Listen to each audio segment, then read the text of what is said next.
లోకా సమస్తా సుఖినో భవంతు, సర్వే జనా సుఖినో భవంతు. దైవము చైతన్యము. ఉదాహరణకు ఒక యాపిల్ పండు తీసుకుందాం. యాపిల్ అనేది ఏమిటి? కళ్ళకు అది ఒక ఫలం రూపంలో కనిపిస్తుంది. కానీ దాని భౌతిక రూపానికి ఆవల చూసినప్పుడు దానిని శక్తి కణముల సమూహముగా చూడగలము. ఇంకా లోతుగా పరిశీలించినప్పుడు శక్తి కణములకు ఆవల ఉన్నది దైవమేననే సత్యం విదితమవుతుంది. మరో విధంగా చెప్పాలంటే నిరాకార దైవము శక్తి కణములుగా మారి యాపిల్గా రూపం దాల్చింది. ఈ విధంగా మనం యాపిల్ రూపంలో దైవాన్ని చూడడం ప్రారంభిస్తాము.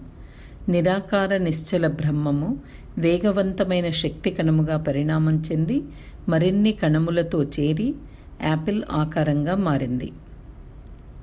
అది యాపిల్ రూపంతో ఆగిపోతుందా? ఈ విశాల విశ్వంలో ప్రతి ఒక్క దానిని ఈ రెండు సూత్రాల ఆధారంగా చూడలేమా? దైవీ స్థితి, శక్తి కణములు మరియు దృశ్యమాన వస్తువులు.